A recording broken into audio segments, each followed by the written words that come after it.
everyone, I'm SpiderMan 1991 here, and I'm going to talk about the comic books I read for the week of December 4th, 2013. Let's get started with DC Comics, and I'm going to start off with the comic I wanted to review last week, but I didn't because I didn't make a video because of Thanksgiving.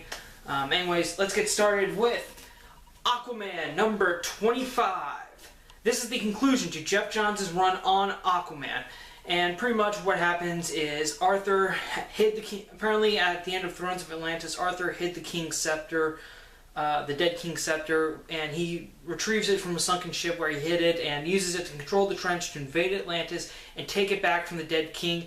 And it ends with a big fight between Arthur and the dead king near some sort of volcanic area underwater, and it ultimately though the dead king is killed, and also the spears destroy the scepter is destroyed in the process. And afterwards, Arthur decides to Mera's like, okay, now all the Zebel forces have gone, we can leave now. But Arthur's like, no, I have to stay. I have to, reunite Atlantis. And of course, Mera doesn't believe that that's a good idea. She thinks that one of the reasons the dead king went crazy was trying to unite the seven seas, and Aquaman's just like, no, I gotta do this, but I will be fine if you're by my side. And first Mera leaves, but then she comes back at the end of the issue, and she obviously supports Aquaman's mission.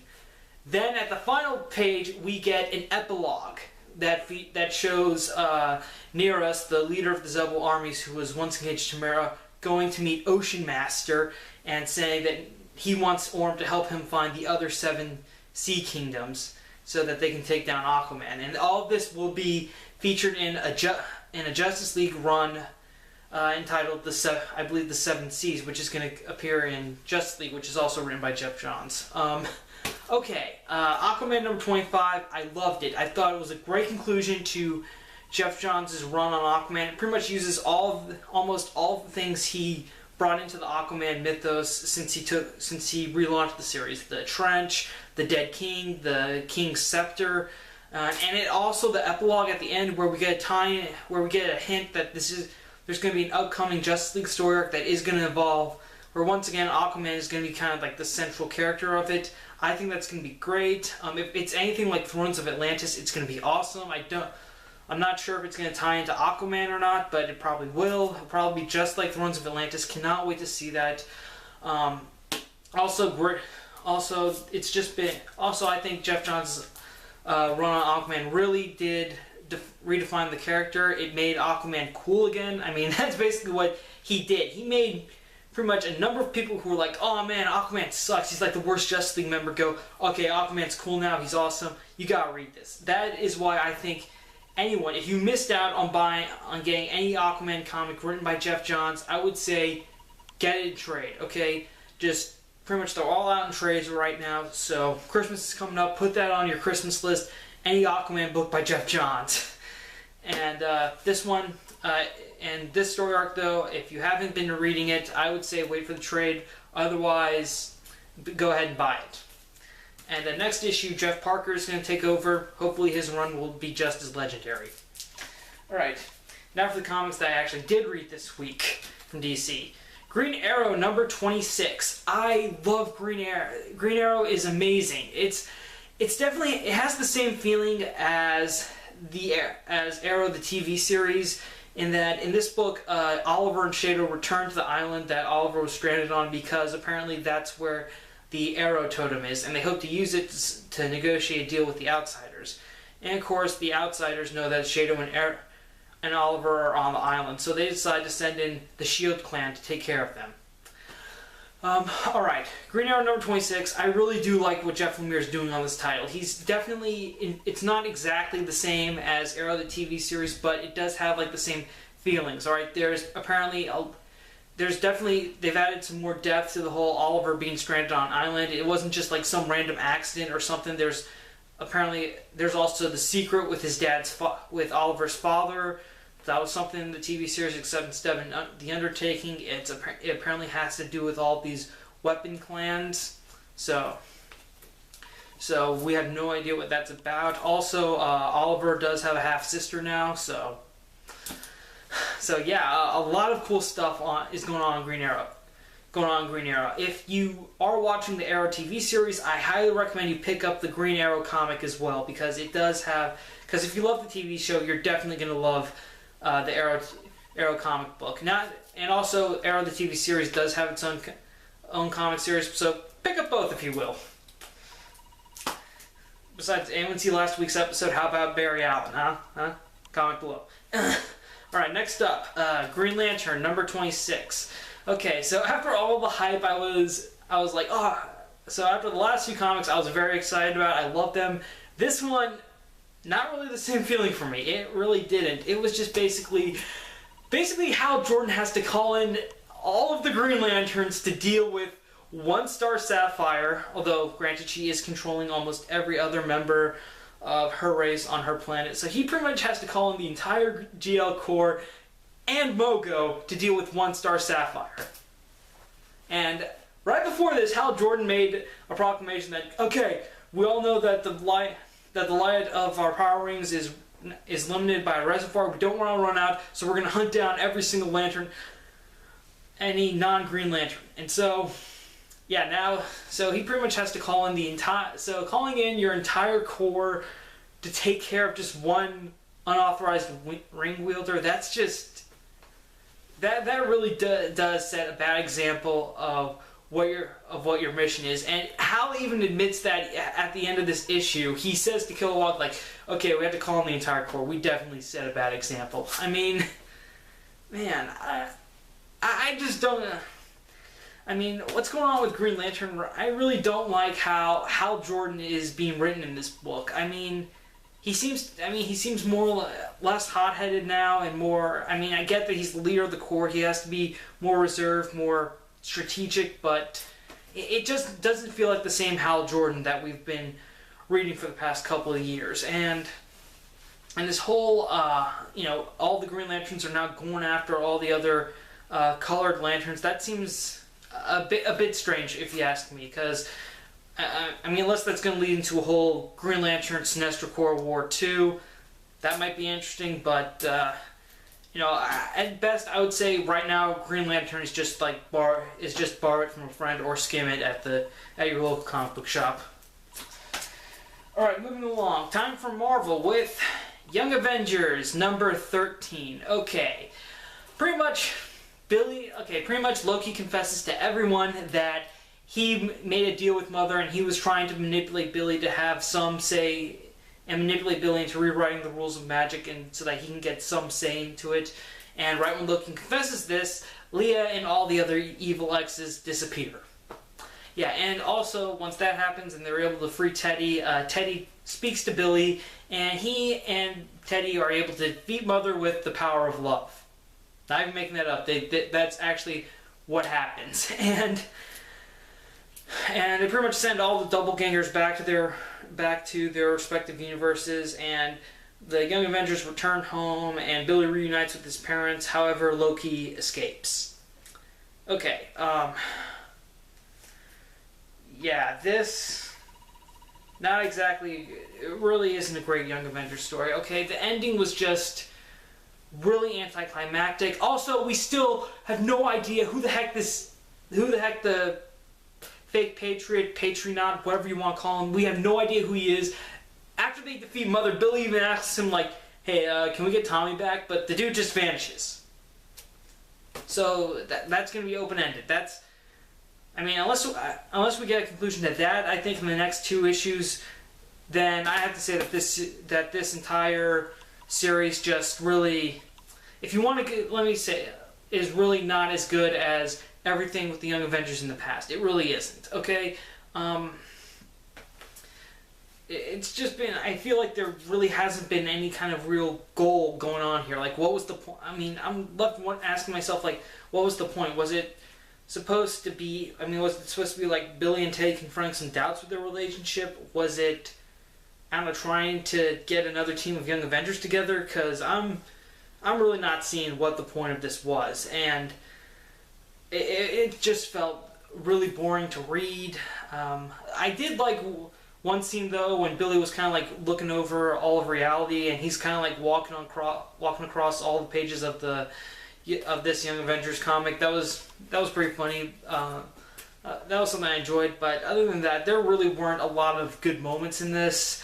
I would say just skip Young Avengers by Carry-On Gillen, and I am glad this book is over. I'm just getting at this point, I'm just getting the last 2 issues just to collect them all.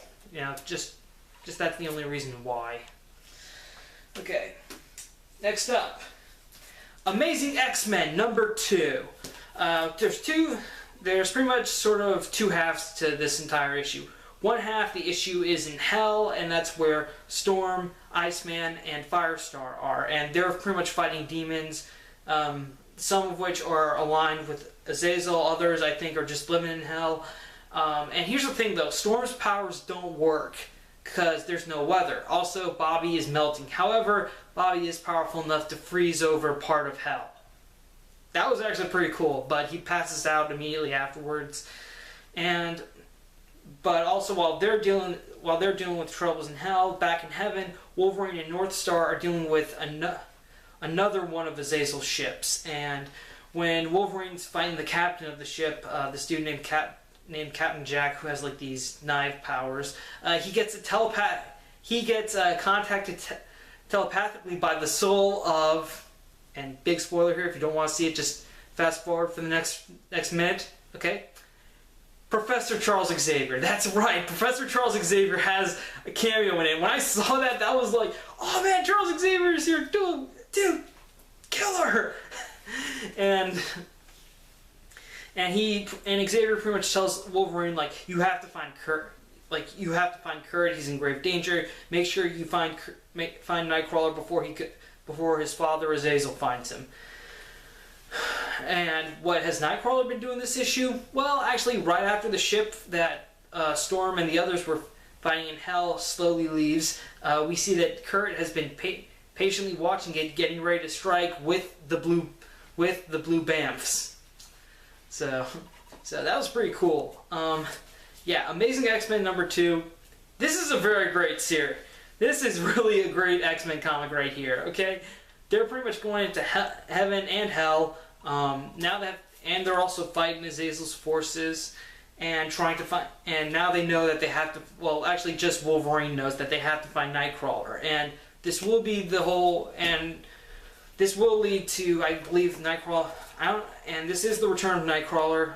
Unfortunately, he only has like he only appears on the last page. I think maybe we could have done a little more with that, since you he is the central character of this. But but nevertheless, this was a great issue. If you're a fan of Nightcrawler, if none of the other X-Men books have been working for you, I say give Amazing X-Men a try. This is definitely a buy. All right, now for my last comic, The Superior Spider-Man numbers 22 and 23. 22 came out last week. 23 came out this week. Pretty much, it's the Superior Spider-Man meets Venom, Flash Thompson. Right after Venom busts up an operation by the new crime master, who apparently bought the franchise from Roger Kingsley, Spider-Man busts in. He fights Venom, and he's about to kill him. And of course, the symbiote is weakened because of these new web shooters Spider-Man developed, which generate heat and sound waves. And right when the symbiote does come up, and Venom's like, "Wait, Spider-Man, you know me? It's Flash Thompson." Of course, this is Otto Octavius, who doesn't have all of Peter Parker's memories. He just goes, "Sorry, Flash, I have no idea who you are." And right when he's getting ready to kill him, Flash is able to use the symbiote to create a smoke screen and a distraction and get away. Afterwards, though, Flash, when he's able to recover a bit, decides to go lay low for a while. So he decides to see his old friend, Peter Parker. And so when Peter and Anna Marie are getting brunch ready for when May and Jay visit. By the way, Aunt May did go through the surgery that Otto was developing so that she would have full control of her leg again, and she went through it, and it was successful. So when Flash comes to visit and Peter finds out that May's surgery was a success, he decides that he wants to now test the procedure on artificial limbs. So he offers to Flash that he can give him legs again if he volunteers for this. And of course, Flash agrees. And right when and when Flash is going through the surgery and he's getting the artificial legs, Peter switches to his Spider-Man costume, then comes in and activates some and does some readings with sound waves, which allow him to separate the symbiote from Flash and then capture it. But unfortunately, Flash tells Spider-Man that you shouldn't have done this. The symbiote's stronger now, and Flash is right because the symbiote busts out of its container and it bonds with the superior Spider-Man, creating the superior Venom. Okay, I really like the first half of this. Okay, so Venom's solo series is ending. I think Venom fans should check this out if they want to see what's going to happen to Flash Thompson now. Obviously, he's going to get control of the symbiote. If you saw that cover to Guardians of the Galaxy, which shows Venom joining them, I believe, in May. Nevertheless, I thought it was a good story. We're seeing the superior Spider-Man interact with different elements of Spider-Man's life. In this case now, it's going to be Venom as well as Flash Thompson. Do I think Flash Thompson might find out that Spider-Man is Peter Parker in this? No, but it's still great to see. Now Otto has control of the Venom symbiote, so he's going to go insane. I can't wait to see where that's going. If you are a fan of Venom, I would say definitely check out this story arc. It's awesome. It's great. I do like how clever. I think it's very interesting how manipulative Otto can be with people. Like, he's using Peter Parker's trustworthy. I think in a way he's using Peter's trustworthy reputation to sort of manipulate everyone in Peter Parker's life. So yeah, pretty much Superior Spider-Man. It's still a great series, and with Venom involved, I think anyone who was disappointed that Venom got canceled should check it out. See what's going on. Also, how exactly will the symbiote rebond to Flash Thompson? Okay. One more thing. There is the subplot of Carly Cooper and the Goblin going on. That's still a nice little teaser for Goblin Nation, which is going to be the next story arc. After issues 24 and 25, the prelude's going to begin in 26. Now, pretty much Captain Watanabe is investigating Carly Cooper's disappearance. It leads her to talk to Mary Jane Watson, and Mary Jane plays a voicemail Carly left her that was Carly telling her to stay away from Peter Parker. Now, Captain Watanabe is highly suspicious of Peter Parker. So maybe this will be the end of. So obviously, Otto is going to have some trouble there, and that will probably get Otto involved into Goblin Nation and everything. Okay. Now, overall, Superior Spider-Man, great book. Issues 22 and 23. Haven't shown the cover in a while. Definitely a buy. Highly recommend it. Okay, that's it. That's it for my comic review this week. In other news, though, yesterday the trailer for Amazing Spider-Man 2 came out. It looks awesome. I can't wait to see it. It looks great. The guy who plays Harry Osborn is the dude from Chronicle, so he looks looks interesting. Also, we got to see parts of Rhino, Electro, and apparently there is going to be a new Goblin. We don't know. It's not exactly clear who it is, but everyone says it's going to be Harry. And I kind of think that too. And also, if you watch the trailer, you can also see teasers for you also get to see parts of the Oscorp's lab, and you do see the mechanical arms used by Dr. Octopus and the wings used by Vulture. Cannot wait to see those. As you know, we are going to have 2 more Amazing Spider-Man movies, so maybe they'll appear then, and all of this will lead into a Sinister Six, which I think is great. I think it's kind of like what Marvel Studios did with the Avengers, was unite the heroes, but in this case, for the Spider-Man franchise, they're deciding to, unite the villains. And I think that's a great plan. I think it's going to be a great. Obviously, they're going to save the Sinister Six for the last movie. I cannot wait for that. But Amazing Spider-Man 2 right now, seriously, it looks good. And if they are using the Goblin, and the Goblin is used for Gwen Stacy's death, which I really think that they should. Is a story arc that they should do for the movie. That was one of the concerns I had with Gwen Stacy. Like, if they were going to do her death, which is obviously a big role in the Spider-Man mythos, were they going to use the Goblin? Well, now that we've seen the Goblin in Amazing Spider-Man 2's trailer and also on that poster, I think it is most likely, which is something I really would like to see. Also, another piece of news, Bryan Singer has announced that in 2016 we will get an X-Men movie with Apocalypse. Right now, I believe, it's just titled X-Men Apocalypse, so yeah, Apocalypse. That was one of the villains that I think would be a good villain for the X-Men film franchise. Great to know that there is something planned after Days of Futures Past, although I think all the hype for Apocalypse might be dependent on Days of Futures Past, which right now, as far as I'm concerned, looks awesome. I cannot wait to see Days of Futures Past this summer, as well as Amazing Spider-Man, Captain America the Winter Soldier, and Guardians of the Galaxy. It is definitely going to be a big year for Marvel in 2014. So yeah. Also, something new I want to do for my weekly reviews is comment question of the week. This week's comment question: what is a comic book character that you originally underestimated, but once you read a comic featuring them, you have like a whole new respect and love for? For me, it's Aquaman, because I didn't think much of Aquaman, then Geoff Johns came along, and now I love the guy. So, that's my answer. What are yours? What is a character that you underestimated in the past, but now you think is really awesome? Okay, that's it. Thanks. Sorry I went a little past the reviews. Sorry, I kind of went a little off topic after the reviews, but wanted to get a few shots in there. So yeah, thanks a lot. Thanks again for watching. Thank you for subscribing to my channel. I'm SpiderMan 1991 saying see you later.